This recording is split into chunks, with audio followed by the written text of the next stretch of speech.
भारत देश से लाखों की संख्या में लोग पिंडदान करने के लिए गया जी जा रहे हैं। गया में भारत सेवा केंद्र में हजारों की संख्या में पिंडदान करने वाले लोगों का रजिस्ट्रेशन किया जाता है। पूजन सामग्री व पंडित जी की व्यवस्था की जाती है। यह कार्य सेवा भाव से किया जाता है। पितृ विसर्जन 25 सितंबर तक का है। राजा दशरथ का पिंडदान यहीं हुआ था। माता सीता, श्री राम और लक्ष्मण ने अयोध्या के राजा दशरथ का पिंडदान किया था। कहा जाता है कि माता सीता को फल्गु नदी के किनारे अकेला छोड़कर श्री राम और लक्ष्मण पिंडदान की सामग्री इकट्ठा करने के लिए चले गए। फल्गु नदी के किनारे जब माता सीता श्री राम लक्ष्मण का इंतजार कर रही थीं, तभी राजा दशरथ जी का हाथ प्रकट हो जाता है। दोनों हाथ से उन्होंने पिंडदान की मांग की। राजा दशरथ के मांगने पर जब माता सीता को कुछ समझ नहीं आया, तो उन्होंने नदी के किनारे मौजूद बालू और जल से बनाया और फल्गु नदी के साथ वट वृक्ष केतकी के फूल उगाए को साक्षी मानते हुए पिंडदान किया। बालू से बनाए पिंडदान से राजा दशरथ को मोक्ष की प्राप्ति हुई।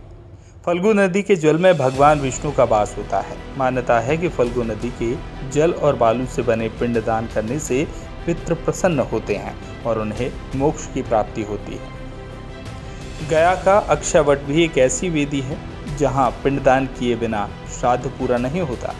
धार्मिक मान्यताओं के अनुसार पीपल, वट, तुलसी सहित कई अन्य वृक्षों की पूजा की जाती है। इनमें देवताओं का निवास होता है। गया जी में पिंडदान के लिए पंडितों के द्वारा विधि विधान से पिंडदान करवाए जाते हैं।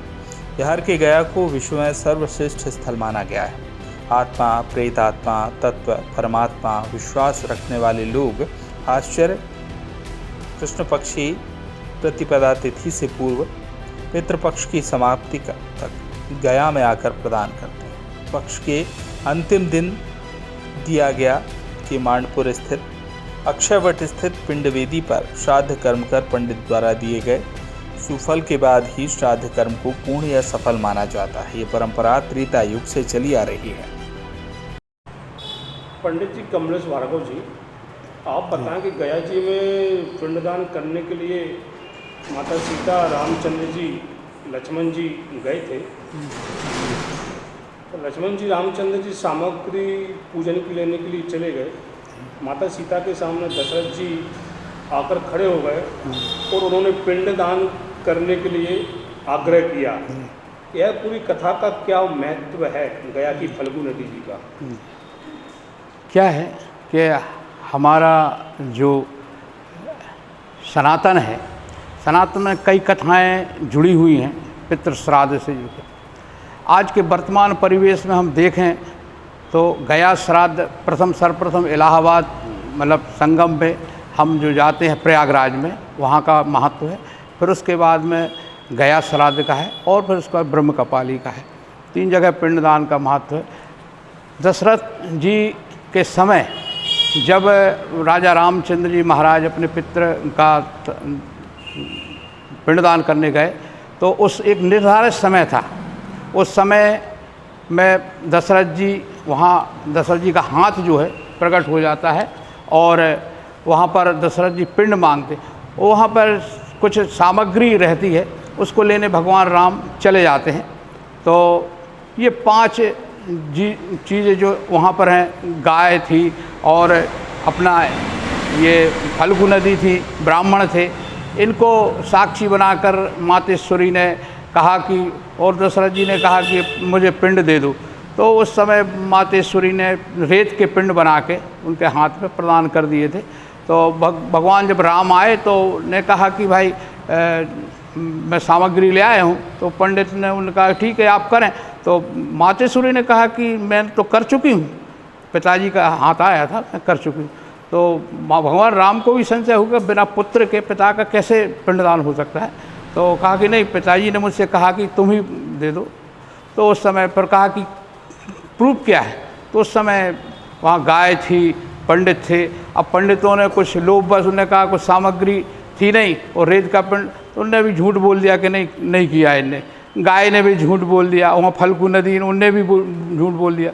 तो फिर भगवान महारानी सीता ने ये बड़ा क्षोभ रहा कि ये मतलब एक धर्म के संस्कारों के प्रवाह, संस्कारों को देने वाले लोग झूठ बोल रहे हैं।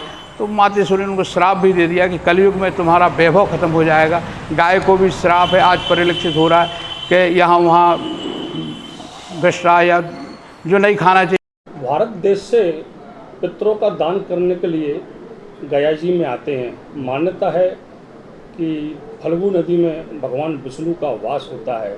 यहाँ के जल से, रेत से पिंडदान करने का बहुत महत्व रहता है। भारत सेवा में सभी लोग आते हैं, रजिस्ट्रेशन करवाते हैं। कैसी क्या प्रक्रिया है ये?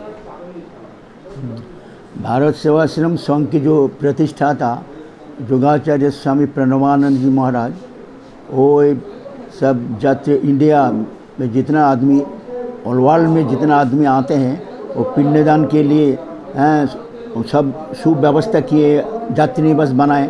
और यहाँ से जो पिंडदान के लिए, जो तीर्थ कार्य के लिए, सर तर्पण के लिए जो हमारा इधर पुरोहित है, पुरोहित से अच्छा से काम करते हैं और जो पंडा लोग का जो हैरेसमेंट करते हैं उनसे बचाने के लिए हमारा गुरु महाराज ये सब अरेंजमेंट किए हैं एवं पुरोहित दे के सब काम कराता है। पंडा लोग का ऐसा है कि वो यात्री से जुल्म से पैसा ले लेते हैं ज़्यादा, इसीलिए गुरु महाराज ये आश्रम बनाया।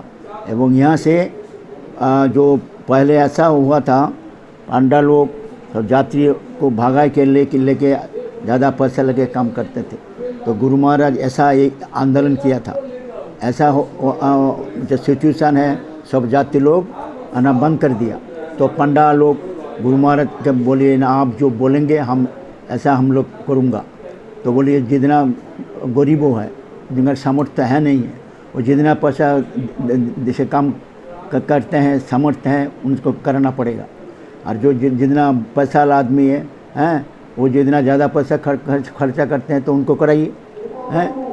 तो उसी समय का पांडा का दौलत तो अत्याचार देख के गुरु महाराज ऐसा बनाया। एवं जो 24 साल 1924 में जो भारत सेवाश्रम संघ जो प्रतिष्ठा किया है, तो उसी से उसी समय काम होता था। आना पैसा 1 टका 24 साल में। तो अभी हमारा जो रेट है, जो सबसे कम रेट है 350 रुपया, 350 रुपया और सामग्री और 5 टका टैक्स और तीनों जगह में काम होते हैं। साधारण स्वाभाविक मृत्यु होने से 3 जगह में काम होता है, फल्गु, अक्षयवट, विष्णु मंदिर। तो पंडा लोग का तीर्थ गुरु है ना, वो कुछ दान दक्षिणा मांग। गया से हमारे संवाददाता संजय गुप्ता की विशेष रिपोर्ट।